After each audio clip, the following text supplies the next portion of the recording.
Yo, Brawlers, this is your man, Glass Chin, and you're watching Glass Chin's Boxing. Don't forget to like, share, and subscribe.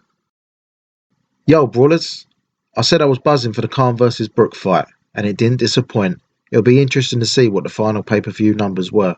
I made the prediction that Brook would stop Khan between rounds 6 and 8, which was spot on, but I was nervous about this one, as you would have been able to tell from my other videos. The fight played out exactly how I thought it would, 6 to 7 years ago. I always thought that Brook had the beating of Khan, and that kind of performance in his locker. I just weren't sure how much Brook had left in the tank going into this fight. You guys got it right too. You Brawlers are now 3 for 3 for picking winners from my polls on my community page, after picking Parker against Chisora, Ortiz against Martin, and now Brook against Khan. Pat yourselves on the back and get yourself some biscuits. You Brawlers deserve it. Now to Saturday night. The mind game started early before the fight, with Team Khan demanding Brook change his gloves in the ring. Brook was told if he didn't switch, he wouldn't be paid his fight fee. What a strange situation. I don't think in 30 years of watching boxing, I've ever seen that happen. I remember Tyson Fury changing his glove as it had a damaged thumb against Christian Hamer, and Muhammad Ali's ripped glove against Henry Cooper, but I don't remember a fighter ever being made to change his gloves completely by the other team. The gloves he switched to appeared to be a pair of Khan's gloves, as they matched Khan's shorts and robe. I would like to understand exactly what happened, as I've always thought the gloves were agreed on fight week, then stored by the commission, or boxing board. Team Khan would have been there when the hands were wrapped and the gloves were put on. The gloves are then checked in the ring by the ref to make sure there was no funny business, or in the case of Tyson Fury, they weren't damaged on the pads in the warm-up. So it's really strange that Brook made it to the ring with the wrong gloves. Brook also let slip that people were knocking on his hotel door in the early hours of the morning to disrupt his sleep. Team Khan were trying all the dirty tricks in the book, or so it appears. Mind games out the way, the fight itself was decent. I was on the edge of my seat either time both of them landed. I may have even been bobbing and weaving, throwing a few punches in the air on the odd occasion, looking like a prat in front of my family members. Come on, admit it, I bet a few of yous was too. In the run-up, I made no secret that I wanted Brook to win. I was worried about his punch resistance after the Crawford loss, but it made for an exciting fight for me, knowing either man could go at any minute. I have to say that re-watching the fight the morning after, that it wasn't as close as I thought it was on the night, and that Brook stuck to a great game plan. I had Brook up 4 rounds to 1 going into the 6th. But I thought a couple were competitive, with Brook stealing the rounds in the closing moments. Khan looked like he hadn't lost any of that speed, and he was light on his feet, but his timing was all over the place. He would throw quick combos but miss with most of the punches. He also didn't throw enough to pressure Brook and keep him off of him. The only round I would give Khan was the 3rd. He had his legs back under him after getting hurt in the 1st and 2nd rounds. Brook found his range quick, and Khan looked concerned at the end of the 2nd round.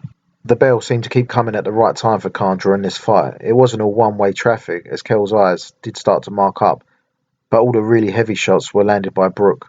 There was some great advice from Dominic Ingle in the corner, getting Brook to settle down and not search for the knockout, telling Brook we trained to stop him in the 6th to 8th round, which happened to coincide with my prediction and money bet. Cha-ching, thank you Mr. Brook. I'll be eating steak with me chips this week. The commentary team said in round 5 that Brook's legs were fading and he was feeling the pace, but I don't think that was the case at all. I think he knew the writing was on the wall, and he was planting his feet, stalking Khan, knowing that the end was near. He was timing Khan great, and wasn't worried about what was coming back. As for the stoppage itself, I thought it was a little bit early, but not as bad as the Natasha Jonas vs Christian Namath fight earlier in the night. I will talk about that in an undercard video I will do later today.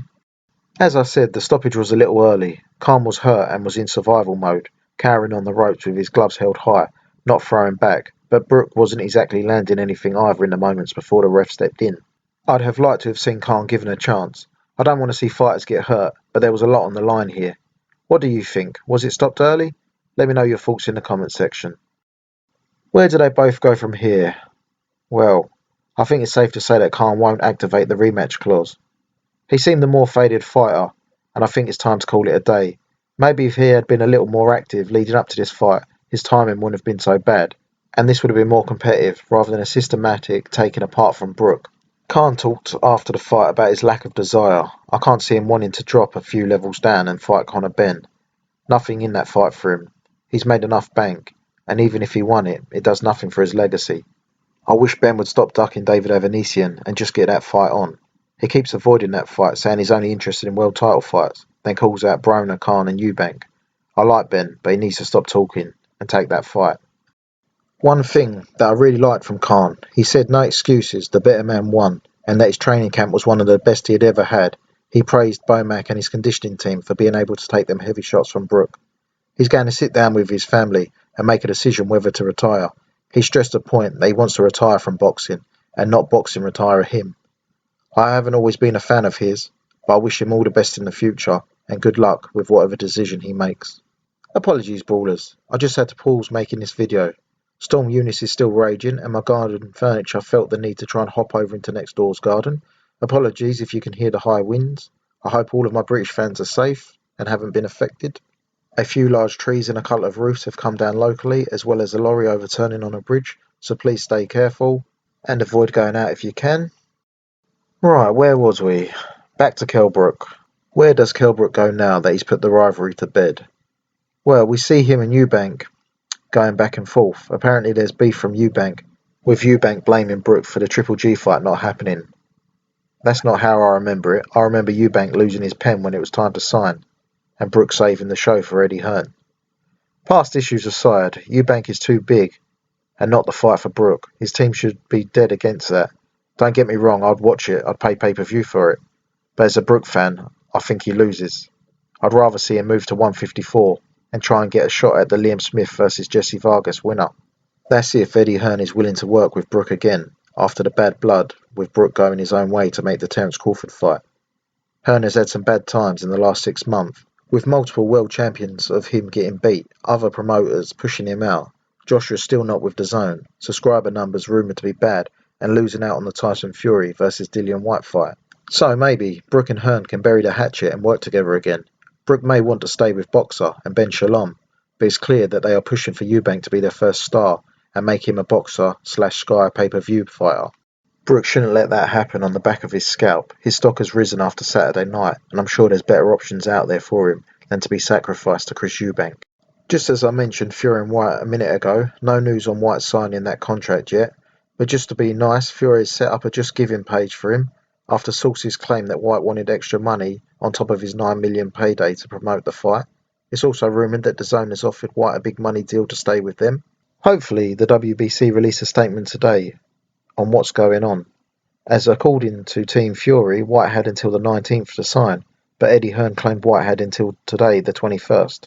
So let's see what happens and see if that contract gets over the line.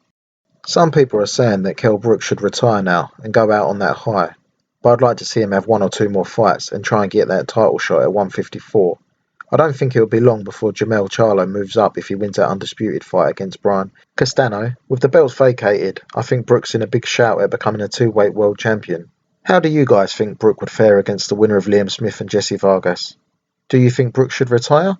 Should Khan activate the rematch clause and have another crack at it? Let me know in the comments section.